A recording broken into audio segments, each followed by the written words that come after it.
It's 1918. An American first lieutenant by the name of Samuel Woodville wades through a spectral fog blanketing the fields of Cornwell, France. His nostrils twitch, reacting to a whiff of onion or garlic. Pressing on, the scent grows stronger and the fog fades into a yellow-brown. Each of Woodville's breaths come hard. He knows battlefields like this one all too well.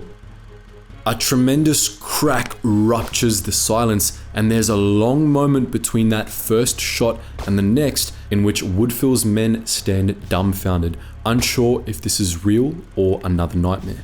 At this point, what's the difference? A machine gun barks to life and the American company dives into the mud. But Woodville knows better.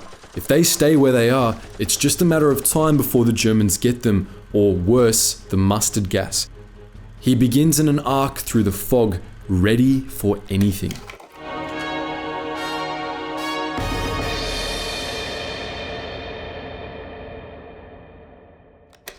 Samuel Woodville was born in the state of Indiana in 1883. Like many of the men we cover on this channel, war was in his blood, with his father having served in the Mexican-American War in the mid-1800s and the American Civil War some 20 years later. Woodville grew up shooting, and by 1901 he was part of the US Army, a sharp 18-year-old eager to pursue a lifelong career in the military. At this time, relations between America and the Philippines were less than ideal. Following the Treaty of Paris, the US essentially purchased the Philippines from the defeated Spanish. The people of the Philippines weren't happy about this, and the island's new proprietors proved to be just as terrible as the Spanish before them.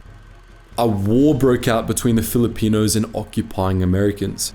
Unable to face the might of the US Army head-on, the locals opted to fight a guerrilla war instead. Many lives were lost, and both sides committed more than their fair share of atrocities. Woodville fought in this war, engaging Filipino guerrillas in an unknown number of skirmishes. Unfortunately, we know little about the specifics of his experiences there, but he remained on the islands until 1904, at which point he was shipped to the US Army base Fort Egbert in Alaska. Woodville remained in Alaska until 1911. During his stay, he hunted big game in the wilderness and rose to the rank of sergeant. By 1912, Woodville was stationed in Kentucky's Fort Thomas. At this time, there was a great deal of trouble in Mexico. The Mexican Revolution had broken out toward the end of 1910, and Woodville was sent to guard the border, where here he saw little to no action. Meanwhile, the situation in Europe was devolving. A global conflict loomed on the horizon. Until then, Woodville could only wait. In April 1917, it happened. America declared war on Germany and joined the so-called War to End All Wars. Woodville was assigned to the 60th Infantry Regiment of the US 5th Infantry Division and went to Europe under the American Expeditionary Force. By March 1918, he was a first lieutenant serving in France along the Meuse-Argonne front. Later that year, in September, the Allies launched a massive war-winning offensive known as the Meuse-Argonne Offensive. It lasted until the 11th of November, by which point some 26,000 Allied personnel and 28,000 Germans had lost their lives. In Cannes, on the 12th of October, Woodville contributed in no small part to the Allied victory. Navigating by the sound of the enemy machine gun, Woodville emerges from the fog, flanking 4 unsuspecting Germans. He raises his rifle, fires, cycles the bolt, fires again. 2 lives end in the mud far from home. Woodville's next bullet catches the 3rd man in the throat. Woodville hasn't the time to drive another round into the chamber. The 4th and final German, an officer, is upon him. Woodville raises the butt of his weapon to bring it down on the officer's nose. The officer closes the gap and the 2 men wrestle for dear life. In the chaos, Woodville frees his revolver from his holster. The officer catches Woodville's wrist, striving with all of his might to aim the revolver's barrel away. But Woodville's too strong. 2 shots and the officer topples, clutching his stomach as his light fades out. With the machine gun silenced, Woodville commands his men forward, deeper into the fog. For a moment, they believe they're in hell, trapped in a perpetual loop, for out of the fog, the bullets of a second machine gun come crashing into them. Once more, their fearless first lieutenant charges into the fray, silencing several more Germans and accepting the surrender of an additional 3. When a third machine gun comes to life, the men of the American company, roused by the actions of their leader, follow in Woodville's wake and bear witness to his onslaught. Emerging on the flank of a machine gun pit, Woodville works his rifle with precision and grace, delivering 5 souls to whatever fate awaits them. His rifle spent, he puts it to one side, draws his revolver and leaps into the pit. As 2 Germans begin to turn their weapons on him, he empties his revolver. But perhaps his luck has run out. Even the Germans can't believe it. They've come out of Woodville's attack with barely a scrape, and now the American is theirs, or so they believe. Woodville has other plans. As he dropped into the pit, he took notice of a trench pick leaning against the wall of the pit. It's in his hands in a second, and he is all over the Germans in the next. The tip plunges through helmet, skull, and brain alike. Woodville raises the weapon and brings it down again and again. His men stand on the edge of the pit and cannot peel their eyes from the scene unfolding in front of them. For Woodville's actions that day, the US Army awarded him the Medal of Honor. This fit nicely abreast his Victory Medal and the medals he received in the Philippines and Mexico. He was also promoted to the rank of captain, but spent the rest of the war recovering in hospital from a piece of shrapnel which had found its way into his thigh. He was also suffering from the effects of mustard gas. With the global conflict over, the US didn't know what to do with its soldiers. 1 year after Woodville's bravery in the Meuse-Argonne offensive, he was let go from the military and had to re-enlist later that year at the rank of sergeant.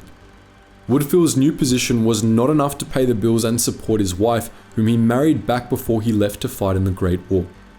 He took some carpentry work to substitute his wage. In November 1921, Woodville joined war heroes Alvin York and Charles Whittlesey in escorting America's Great War Unknown Soldier, part of the global Tomb of the Unknown Soldier movement, to his burial site in Arlington National Cemetery.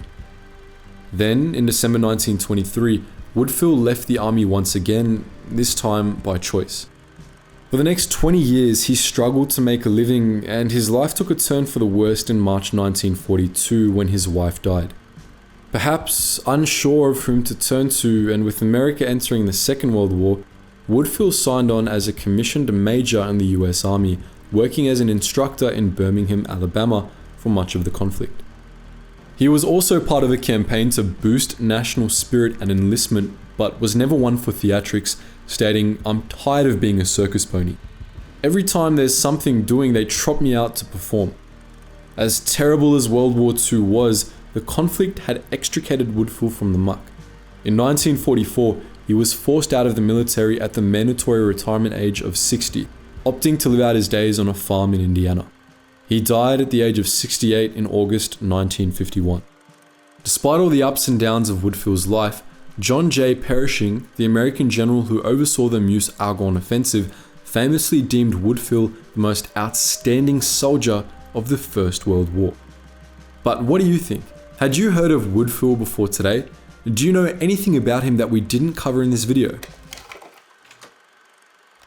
The year is 1916.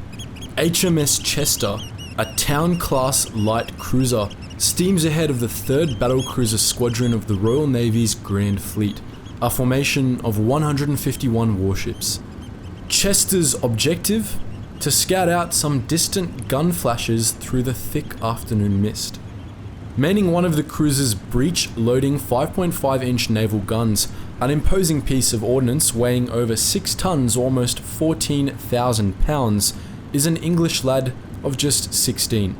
Chester and her crew are in for a nasty surprise, and the boy, known commonly as Jack Cornwell, is about to earn his place in the history books. But at what cost? A young hero of the First World War, elevated to legendary status for his actions during the Battle of Jutland. As is customary, let's begin with Jack's entry into this world.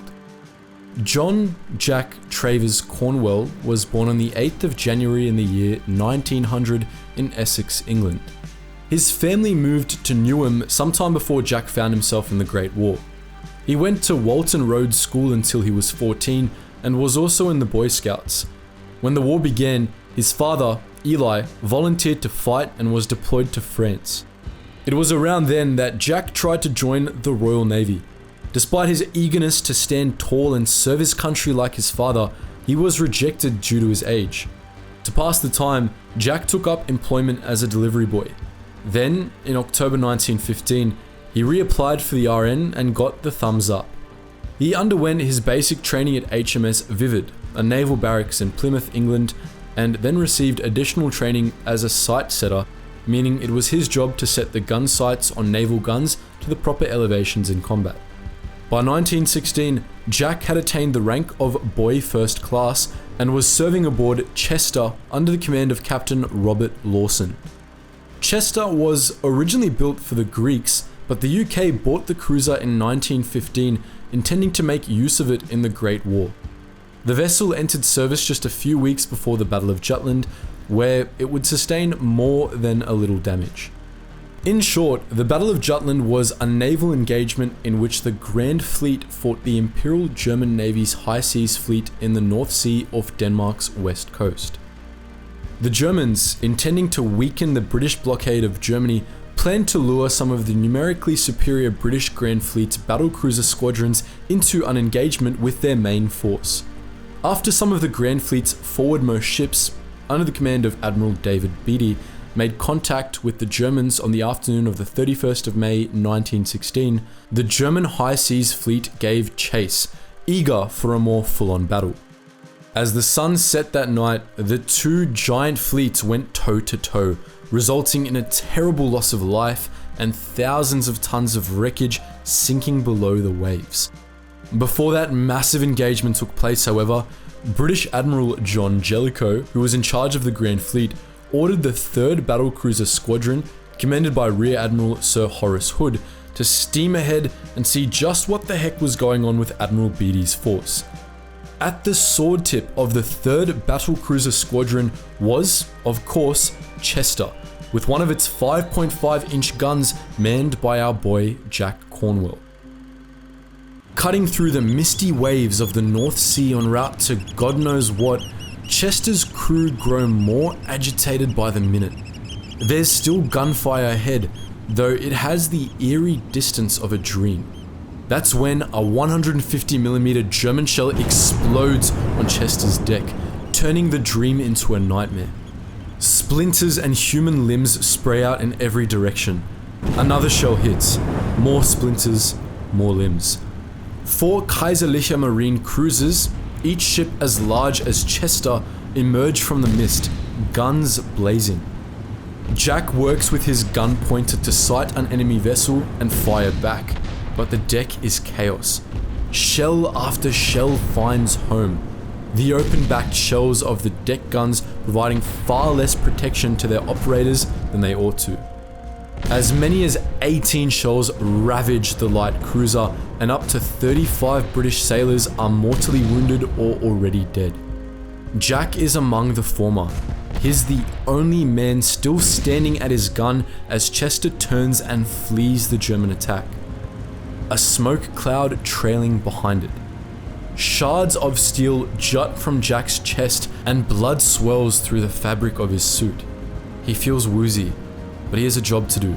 He stands, clinging to life and duty until the medics arrive on the deck and do their best to tend to the shredded sailors strewn across it. Many of the surviving men, in shock or knowing their death is waiting at their shoulders, simply lie about smoking cigarettes. Jack survives that night and all of the next day, only to perish at 8 in the morning on June the 2nd in Grimsby General Hospital back on shore. Jack might be gone, but his bravery and sacrifice will not be forgotten. Initially though, Jack's story would have been forgotten. He was buried in a communal grave in Essex that month, and his sacrifice went relatively under the radar. Soon after his burial, however, the newspaper, The Daily Sketch, who had featured his story, fought for a funeral more fitting to young Jack and his deeds.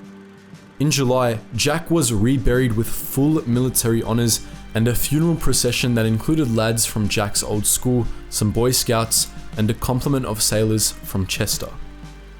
Having witnessed Jack's bravery firsthand, Chester's captain described the event to his superiors, after which the aforementioned Admiral Beatty recommended Jack for a Victoria Cross. As per Beatty's recommendation letter, the instance of devotion to duty by Boy First Class John Travers Cornwell, who was mortally wounded early in the action, but nevertheless remained standing alone at a most exposed post, quietly awaiting orders to the end of the action, with the gun's crew dead and wounded around him. He was under 16.5 years old. I regret that he has since died, but I recommend his case for special recognition in justice to his memory and as an acknowledgement of the high example set by him. After this, the King endorsed the VC, and Jack's mother accepted the award at Buckingham Palace on behalf of her son in November 1916. Jack's life has since been remembered in a number of ways. In 1928, near a Victoria Cross memorial bearing Jack's name, cottages were built to house disabled sailors and Marines in need of a helping hand. The Boy Scouts, which Jack had of course been a part of, even created an award in his honour, namely the Cornwell Scout Badge. Jack's 5.5-inch naval gun was, after the Navy tried to do a dodgy and give them a completely different gun, submitted to the Imperial War Museum in London, where it was put on display. When World War II came around though, the Royal Navy actually wanted to take the gun back, as the weapon could quite easily have been remounted and used to blast apart German warships all over again. The museum refused. The gun was an integral part of English history. As for the Battle of Jutland, both the British and Germans claim to have won it, though the British sustained far more casualties and lost a whole lot more material. Over 6,000 British sailors made the ultimate sacrifice compared to just 2,550 German sailors. The Germans managed to sink 3 British battle cruisers, 3 British armoured cruisers, 8 British destroyers and 1 British flotilla leader, amounting to more than 113,000 tons. On the other hand, the British sunk a total of 62,300 tons of German material. We're interested to know what you think though. Had you heard of Jack Cornwell before today? Could you imagine wanting to volunteer for war at just 14 years of age? Do you think you would have had the guts to stand there and bleed out for 15 minutes while men screamed and died all around you? It's 1915. A sniper lies in wait upon a shrub-spotted hill overlooking the high ground at Chatham's Post, Gallipoli, where he believes he's tracked down an enemy sniper whose infamy is almost as great as his own. Sweeping the hill through the sights of his rifle, he notices an unnatural shape among the bushes, a plate of rusted steel with a slit in it. Without a doubt, this is an enemy loophole. He has successfully located his quarry. Death is imminent. As he steadies his sights on the tiny loophole, however, the sniper on the other hill does the same. Now, every microsecond counts. Let's get stuck into it. William Edward Synge was born to an English mother and Chinese father in Queensland, Australia in March 1886. Born in Shanghai, Synge's father was a drover who raised Synge and his 2 sisters on a farm in rural Queensland, while Synge's mother was a nurse. Synge performed well in school but was subjected to the anti-Chinese sentiment present in Australia at the time. Published in 2017, Chinese-Australian author Wu Yang-yu wrote a novel on Synge.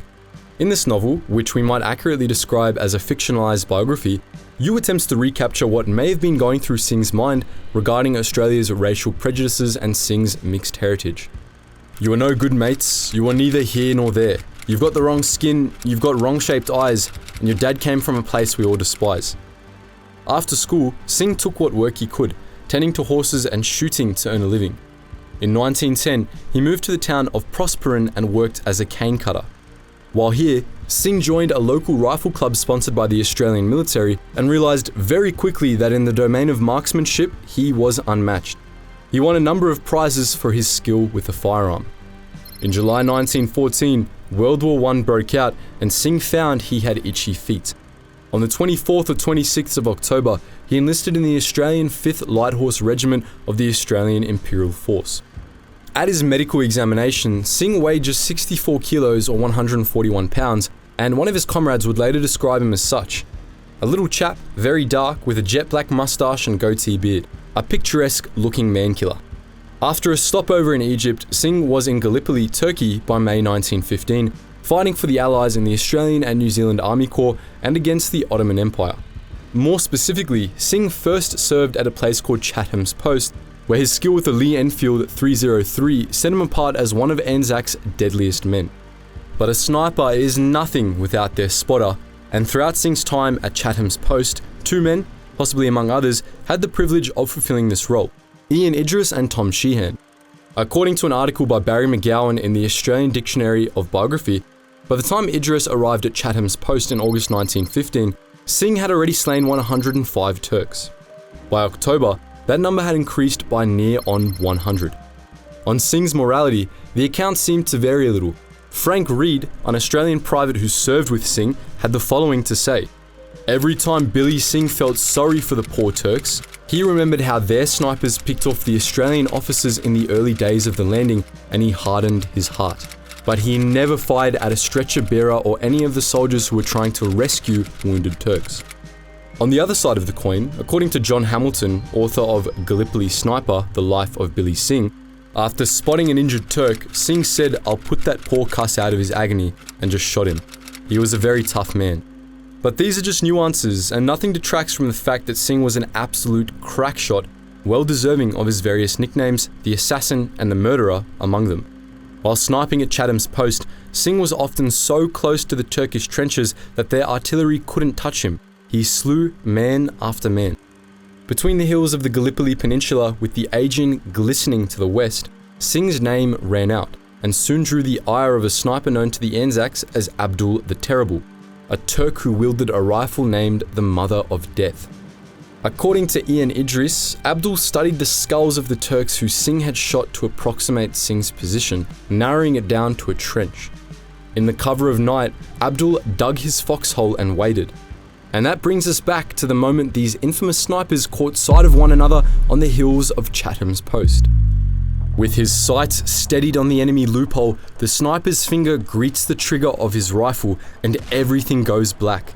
The enemy sniper's 303 bullet blows out the back of the sniper's skull, and he's dead before the sound of the cartridge firing can reach his ears. Every microsecond counted, and the sniper was too slow. His blood pools in the sand. But that wasn't our boy Billy Singh, it was Abdul the Terrible. And with Abdul's demise, the Turks answer with a furious artillery barrage on Singh's position. Artillery shells blow massive chunks out of the hillside as Singh helps his spotter to his feet and the two men bolt for cover, coming within an inch of death time and time again until they make it against all odds to the safety of their unit's trenches. The legend lives to fight another day. For his service while in Gallipoli alone, Singh was mentioned in dispatches and awarded the Distinguished Conduct Medal. The citation read, "His courage and skill were most marked and he was responsible for a very large number of casualties among the enemy, no risk being too great for him to take." According to Singh's squadron commander, Major Stephen Midgley, Singh shot dead approximately 300 Turks during his time at Chatham's Post. In July 1916, Singh was transferred to the 31st Battalion, and by December that year, he was fighting in France.